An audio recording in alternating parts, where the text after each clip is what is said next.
friends, I'm here to explain summer solstice, which coincided with the solar eclipse today. A lot of people have a lot of doubts. I think this might be a little helpful to you guys. Let's see if it is helpful at all. Let's go for it. Alright, I've made some diagrams for easy understanding. I hope the basics are already clear for people watching this video. The basic concept: everybody knows that our earth is tilted about 23.5 degrees on the vertical, right? The angle that the earth forms is about 23.5 degrees to the vertical. You know, these diagrams are two-dimensional, but I hope you can understand and imagine these as 3D diagrams for your easy understanding. Now, what happens? Everybody knows that earth goes around the sun, right?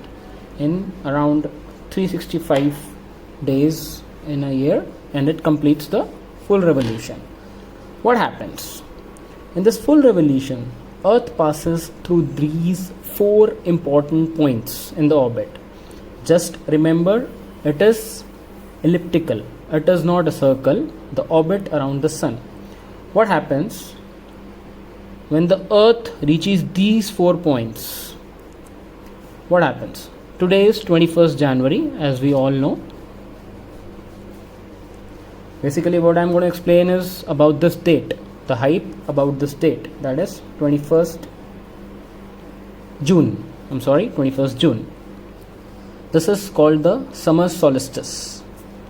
In this case, you can see earth is away from the sun, but the northern hemisphere, you see, this is the north pole, this is the south pole.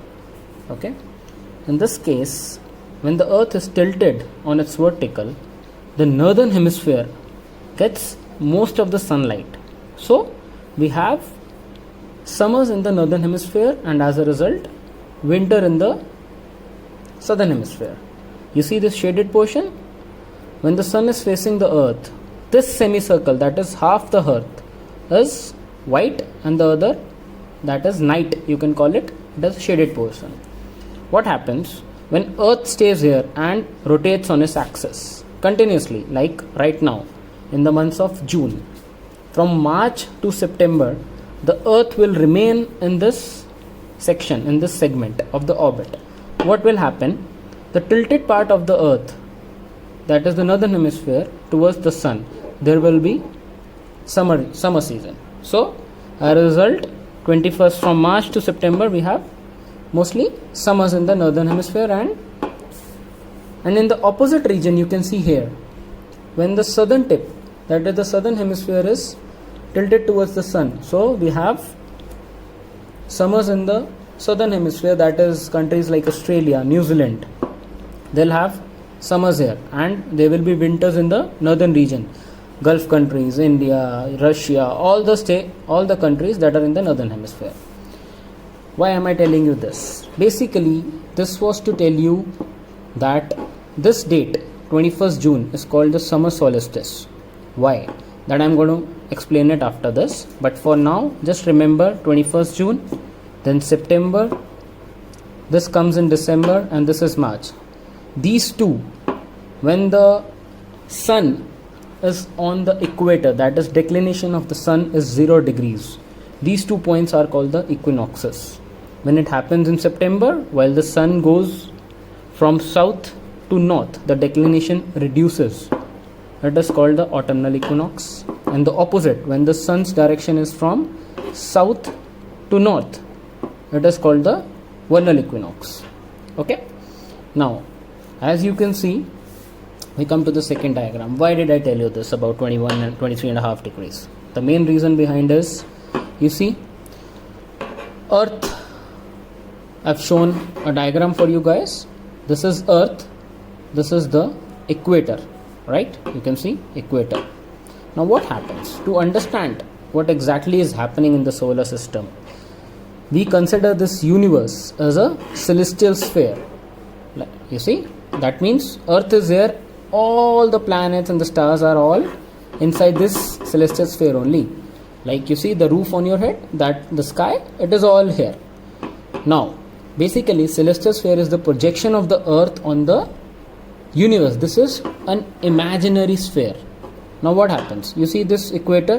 When this projection is drawn on the imaginary sphere, that is the celestial sphere, it is called the equinoctial. You see, basically you can say it is the equator for the celestial sphere. And how sun travels? Basically, as you know, that earth is the one rotating around the sun, that is revoluting around the sun. But apparently that means if you are on the earth, so that means earth is stationary for you. Hence, the sun moves around the earth. That is called apparent motion of the sun. What happens here? Okay. Now, you see the motion of the sun. This is winter solstice, as I've explained before. This is in the month of December. Okay. Here, the sun is maximum south. First of all, let me explain it to you. What is a declination? You see this 23.5 degrees, the angle between the ecliptic and the equinoctial. Basically, the angle between the plane of the orbit of the apparent sun. Apparent sun because actually earth is moving, but we are assuming that earth is stationary and the sun is moving. So what happens here? The angle that this plane ecliptic forms with the equinoctial, this angle is called 23.5 degrees. The sun goes around this orbit. In today's situation, you see what happened. This is today's date. This is called summer solstice, as I've explained earlier. So this date is 21st June. What happened today? The sun coming from here has finally reached this point, that is maximum point north. Maximum declination of the sun is 23.5 degrees. After this, after today, that is after 21st June, the sun will start descending downwards. That is, the declination will start to reduce, and finally it will meet the equinoctial, the plane of equinoctial. On these two equinoxes, you see, the declination of the sun is 0 degrees. Declination of sun. Here the declination of sun is 23.5 degrees. Basically, now you have an idea how the sun is actually rotating around. Why am I explaining you this? Because what happened today, a lot of people don't know why today's solar eclipse was so important. You see, now you've known, now you've understood that today the sun was at this position, nowhere else. So just remember this, 23.5 degree north, declination of the sun is at this position today. What happened then? Now the second concept that comes into the picture today is how moon goes around the earth. You see, the same elliptical part, like earth goes around the sun in an elliptical orbit, similarly even moon goes around the earth in an elliptical orbit. What happens when moon reaches this position? It is closest to the earth. Alright, so what happens? Its apparent diameter increases. That means what we see, apparent is what we observe. The actual diameter of the moon never changes. Okay, so it is just the apparent diameter. So when it's closer to the earth, you can see the moon a little bigger than the normal. And when the moon reaches here, that is called furthest away from the earth, this position is called apogee. Today the moon's position was at apogee, almost at apogee. Usually apogee happens on 4th of July, and this perigee usually happens around 1st of January. So as you can see, today is 21st June, so it is almost closer to this date. So now this was the concept number 2. Now you remember, today most important, sun was here, 23.5 degree declination. Moon was furthest away from the earth. That means it looks a little smaller to us from when we see it from the earth. Now the third concept that comes into picture is, okay, so as I was saying, the third concept, as you know, ecliptic is inclined at an angle of 23.5 degrees to the equinoctial. This is the plane of ecliptic, this is the plane of equinoctial. Now what happens in the case of the moon? It is further inclined to an angle of 5 degrees 8 minutes. How much? 5 degrees 8 minutes on the ecliptic, on the plane of the ecliptic. Therefore, if we draw plane of the orbit of the moon, it's going to be somewhere like you can say this. This is just a rough diagram, not a perfect elliptical shape, but still, yeah. So what happens, you see this angle that it forms with the plane of the ecliptic? This angle is 5 degrees 08 minutes. The point at which this happens, ecliptic cutting the equinoctial, is called the first point of Aries or the vernal equinox, as I've explained before. Now what happens when this node, the point where the plane of the orbit of the moon crosses the ecliptic and the equinoctial here, that is called the node of the moon. Okay, similarly this is called first point of Aries, and the second one is called, this is called the autumnal equinox or first point of Libra. Here you can see, while going north, it touches an angle of 5 degrees 8 minutes. Now what happens, these points, these nodes, so called nodes of the moon, they travel westwards with an angle of 19 degrees per year. Today what happened, while traveling, the moon, when it reached the ecliptic, it was here. Basically what I am trying to tell is, when the nodes move, what happened, the plane of the orbit shifts, so it becomes this. This happens every 9 years. So today was the time between these 2 points when the position of the moon and the sun both were at a declination of 23.5 degrees north, hence in conjunction. This is the third and a very important concept for what happened on 21st June 2020.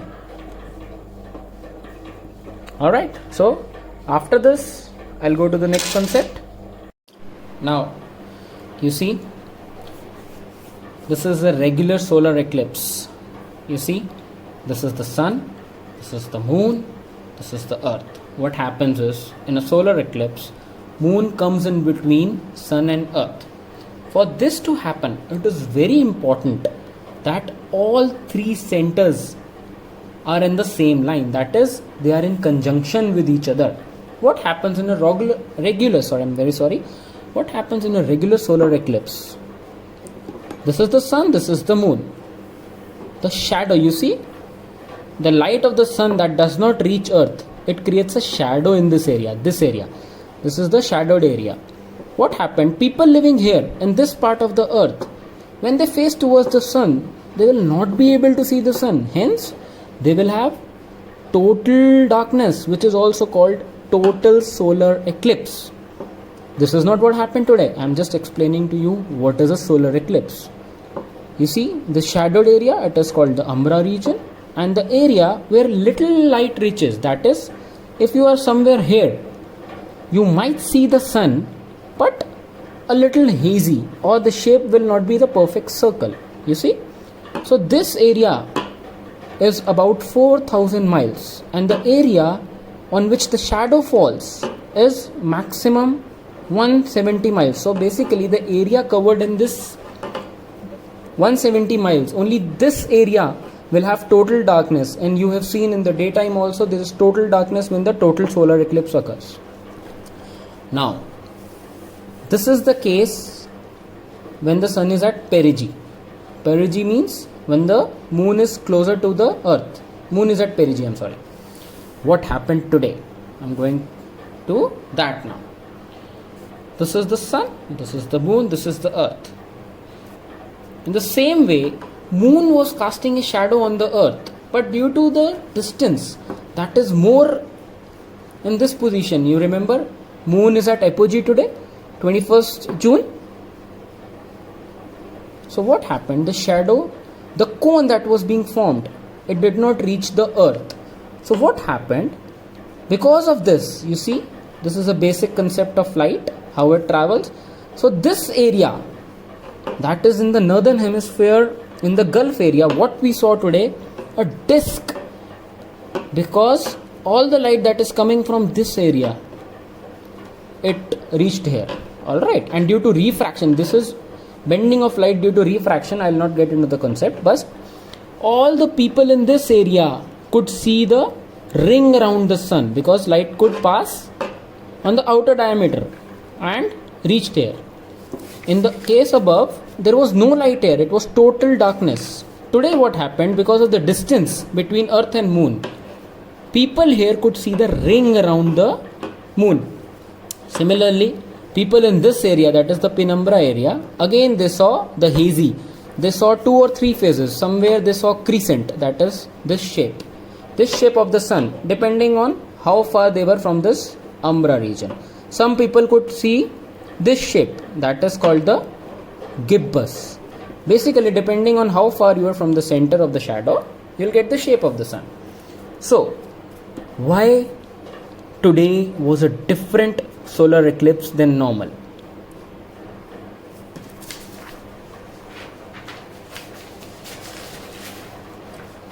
Today's solar eclipse was different than the usual solar eclipse because all the concepts that I've explained, they happened together. What happened together? I'll go one by one. You see, sun at summer solstice. Sun at summer solstice, declination of sun 23.5 degrees, declination of moon 23.5 degrees. That means Greenwich hour angle of sun was equal to Greenwich hour angle of moon. Greenwich hour angle, sidereal hour angle of sun was equal to sidereal hour angle of moon. These two conditions are required for a solar eclipse. Alright, but what happened today? Since moon was at apogee, therefore apparent diameter of the moon was smaller than the sun's diameter. Hence, the disk was available. Disk of the sun that was available, the ring that you are calling it. Alright, so, and the most important part in this video is the duration. You know, the duration of this eclipse is maximum 8 minutes. Now, I'll tell you one thing. People are writing a lot of things that I've seen so many solar eclipses in this life. Why is this solar eclipse so important? The only importance of this solar eclipse is when these 4 conditions happened together.